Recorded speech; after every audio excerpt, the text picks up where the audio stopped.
जय श्री कृष्णा भक्तजनों, आप सभी को राधा अष्टमी की बहुत बहुत बधाइयाँ। आज हम राधा अष्टमी व्रत की कथा सुनेंगे। कथा आरंभ करने से पहले आप सभी से एक निवेदन है कि आप कथा को अंत तक जरूर सुनिएगा और अगर आप हमारे चैनल पर नए हैं तो हमारे चैनल को सब्सक्राइब कर लीजिए। तो चलिए हम राधा अष्टमी की कथा सुनते हैं। पुराणों के आधार पर राधा रानी का जन्म भाद्रपद मास की शुक्ल पक्ष की अष्टमी तिथि को हुआ था। इनकी माता का नाम कीर्तिदा था तथा पिता का नाम वृषभानु था। वे बरसाना के एक प्रतिष्ठित यादव गोप राजा थे। कहते हैं राधा रानी का जन्म देवी के गर्भ से नहीं हुआ था। संसार की दृष्टि में राधा रानी की माता कीर्तिदा गर्भवती हुई थी, लेकिन उनके गर्भ में राधा ने प्रवेश नहीं किया। कीर्तिदा ने अपने गर्भ में हवा को धारण कर रखा था और योग माया के सहयोग से कीर्तिदा ने हवा को जन्म दिया, लेकिन वायु के जन्म के साथ ही वह राधा कन्या रूप में प्रकट हो गई। इसलिए यह माना जाता है कि देवी राधा अयोनिस थी तथा तालाब में कमल के पुष्प पर प्रकट हुई थी, जिन्हें वृषभानु जी ने देख लिया और पुत्री बना लिया। इसलिए राधा रानी को वृषभानु किशोरी नाम से भी पुकारा जाता है। राधा रानी के चमत्कारों से जुड़ी बहुत सी कथाएं प्रचलित हैं।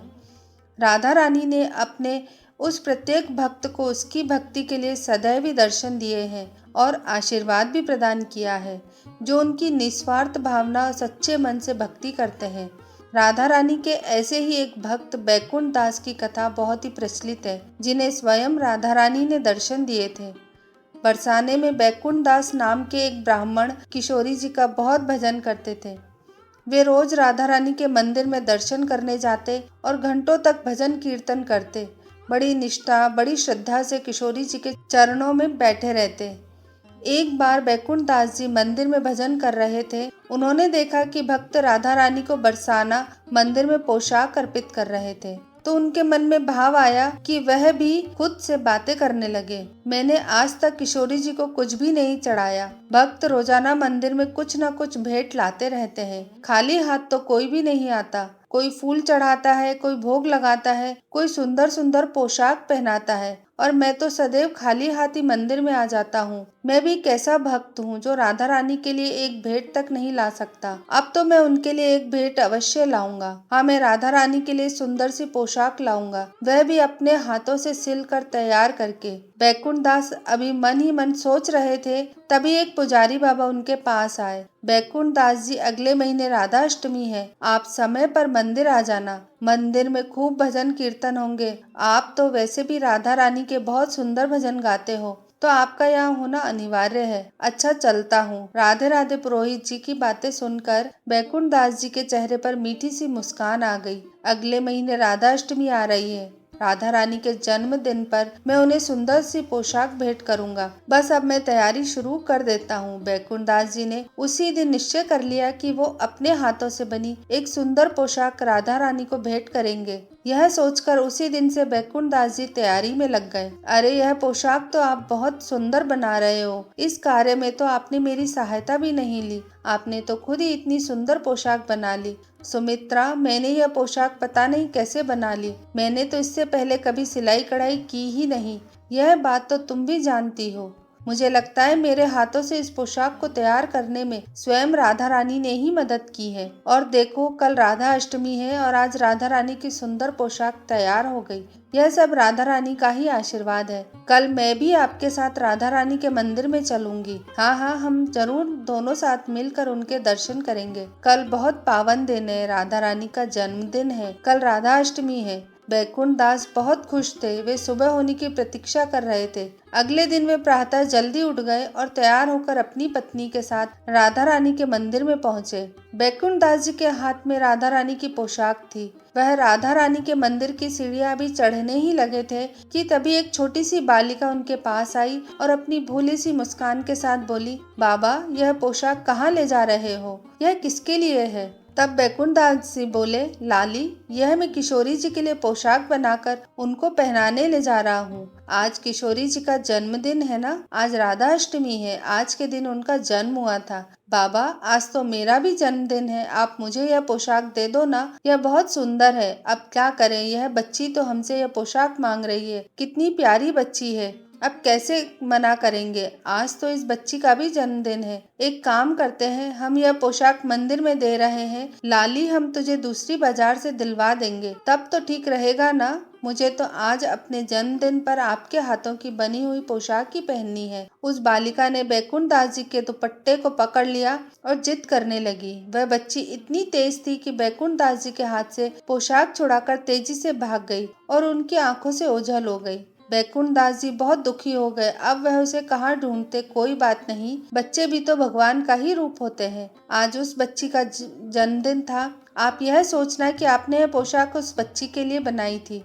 चलो मंदिर में दर्शन करने चलते हैं। कहीं न कहीं मन में इच्छा रह गई आज राधा अष्टमी पर राधा रानी को अपने हाथों से तैयार की हुई पोशाक पहनाने की। बैकुंठ दास जी का मन खराब था क्योंकि कामना पूरी नहीं हुई, तो अनमने मन से राधा रानी का दर्शन करने जा रहे थे और मन ही मन सोच रहे थे कि कहीं किशोरी जी की इच्छा नहीं थी, शायद राधा रानी उनके हाथों से बनी पोशाक पहनना ही नहीं चाहती थी। ऐसा सोचकर बड़े दुखी हो रहे थे। आज राधा रानी की जन्माष्टमी थी, तो मंदिर में भीड़ भी बहुत थी। बैकुंठ दास जी को पुरोहित जी ने इशारा किया कि वह आगे जाकर कीर्तन करे। दर्शन खुलने का समय हुआ और राधा रानी जी के दर्शन के पट खुले। सब संगत ने राधा मैया की जय जय पुकारा। जैसे ही बैकुंठ दास जी राधा मैया के दर्शन करने के लिए नजरें घुमाते हैं, वह चौंक जाते हैं। जो पोशाक वो बालिका लेकर भागी थी, वही पोशाक राधा रानी ने पहनी हुई थी। राधा रानी ने वही वस्त्र धारण किया हुआ था। यह देखकर बैकुंठ दास और उनकी पत्नी दोनों की आंखों से अश्रुधारा बहने लगी। बैकुंठ दास जी मन ही मन राधा रानी से बात करने लगे। राधा रानी ने उन्हें इस प्रश्न का उत्तर बहुत ही सरलता से दिया। किशोरी जी, मैं तो आपको देने के लिए ही ये पोशाक ला रहा था। आपने ऐसी लीला क्यों रची? बाबा, यह केवल वस्त्र नहीं, यह केवल पोशाक नहीं, इसमें आपका प्रेम छुपा है और प्रेम को पाने के लिए तो दौड़ना ही पड़ता है, भागना ही पड़ता है। मेरे भक्त मुझे प्रेम से बुलाते हैं तो मैं दौड़ी चली आती हूँ। जितना भक्त हमसे प्रेम करता है, उतना ही हम अपने भक्तों से प्रेम करते हैं। तभी भगवान श्री कृष्ण वहाँ प्रकट होते हैं। राधा बिल्कुल सही कह रही है बैकुंठ दास। जब से तुमने राधा के लिए पोशाक बनाना प्रारंभ किया, तब से ही राधा बहुत उत्सुक थी तुम्हारे हाथों की बनाई हुई पोशाक पहनने के लिए, इसलिए तो वह दौड़ी चली आई। ऐसी ही तो है हमारी राधा रानी। प्रेम प्रतिमूर्ति की अद्भुत परिभाषा मेरी प्यारी राधा, हम सब की प्यारी राधा। बैकुंठ दास जी को राधा कृष्ण के साक्षात दर्शन होते हैं और वह उन्हें शीश झुकाकर नमन करते हैं। उनके दर्शनों से बैकुंठ जी का जीवन सफल हो गया था। किसी गांव में ध्यानचंद नाम का एक व्यक्ति रहता था। उसका पुत्र सूरज प्रकाश नास्तिक था और बिल्कुल भी पूजा पाठ नहीं करता था। ध्यानचंद अपनी परेशानी लेकर गांव में आए। गांव में एक संत के पास जाता है।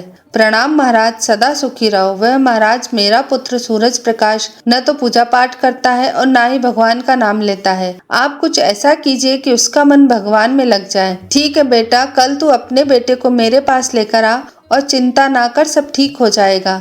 अगले दिन ध्यानचंद अपने बेटे सूरज प्रकाश को लेकर संत जी के पास जाते हैं। संत जी सूरज प्रकाश से बोले, बेटा बोल राधे राधे। मैं क्यों बोलूं राधे राधे?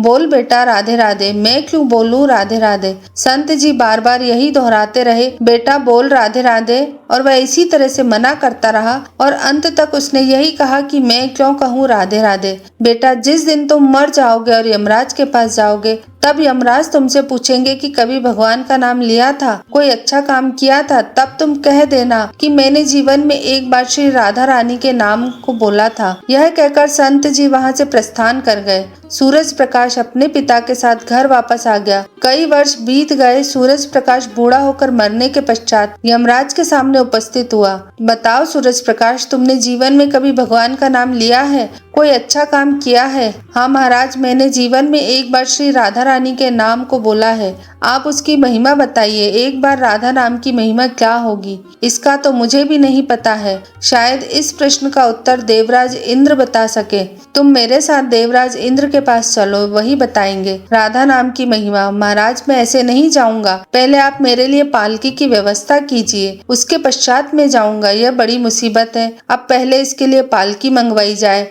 ठीक है, पालकी लेकर आओ, उसमें सूरज प्रकाश बैठेगा और 4 कहार इस पालकी को उठा लो। यमराज जी सबसे आगे वाले कहार को हटाकर उसकी जगह आप लग जाइए। सूरज प्रकाश को लेकर यमराज चल पड़े और इंद्र के पास पहुंचे। देवराज इंद्र के समक्ष एक प्रश्न का उत्तर जानने आया हूँ, पूछिए यमदेव, क्या पूछना है। सूरज प्रकाश ने जीते जी एक बार श्री राधा रानी का नाम लिया था। राधा रानी के नाम लेने की महिमा क्या है। यमदेव, राधा रानी के नाम की महिमा तो बहुत है, पर क्या है यह मुझे भी नहीं मालूम। हाँ, ब्रह्मा जी से इस प्रश्न का उत्तर जरूर जानते होंगे, हम उनके पास चलते हैं। इंद्र ऐसा कहते हैं और दूसरे कहार को हटाकर आप यमराज जी के साथ मेरी पालकी उठाइए। देवराज इंद्र, जब तक आप इस पालकी को नहीं उठाएंगे यह व्यक्ति पालकी को आगे नहीं ले जाने देगा। अब एक तरफ यमराज जी और एक तरफ देवराज इंद्र पालकी को उठाकर चल रहे थे। ऐसा कौन सा प्राणी ब्रह्मलोक में आ रहा है जो स्वयं इंद्र और यमराज पालकी उठाकर ला रहे हैं। आप सब देवता ही किसको पालकी में बिठा कर ला रहे हैं। ब्रह्मदेव यमदेव जानना चाहते हैं कि आखिर राधा रानी के नाम की महिमा क्या है।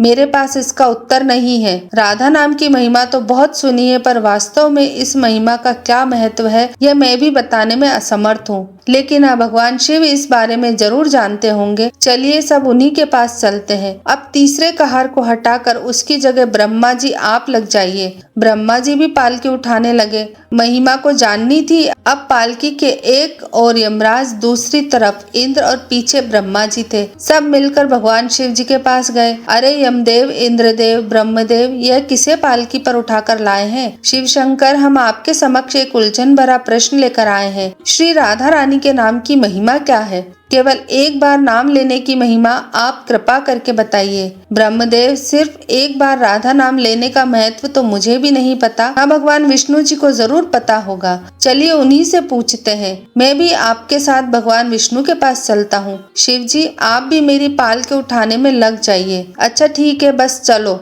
कहार तुम हटो, यहाँ मैं लग जाता हूँ। इस प्रकार ब्रह्मा, शिव, यमराज और इंद्र चारों देवता सूरज प्रकाश की पालकी उठाने में लग गए और सब मिलकर विष्णु जी के लोग, अरे यमराज जी, इंद्रदेव, ब्रह्मा जी, शिव जी, आप चारों देवता एक साथ आज विष्णु लोक में, यह बात तो चकित करने वाली है। सभी देवों ने विष्णु जी से पूछा कि एक बार श्री राधा रानी के नाम लेने की महिमा क्या है। हे नारायण, सूरज प्रकाश के साथ हम सब भी राधा रानी के नाम की महिमा जानना चाहते हैं। अरे जिसकी पालकी को स्वयं मृत्यु का राजा यमराज, स्वर्ग का राजा इंद्र, ब्रह्मलोक के राजा ब्रह्मा और साक्षात भगवान शिव इतनी ठाठ से उठा रहे हो, इससे बड़ी महिमा क्या होगी। जब सिर्फ एक बार श्री राधा रानी के नाम लेने के कारण आप सब ने सूरज प्रकाश को पालकी में बिठाकर स्वयं इसकी पालकी को उठाया, तो अब यह मेरी गोद में बैठने का अधिकारी हो गया है।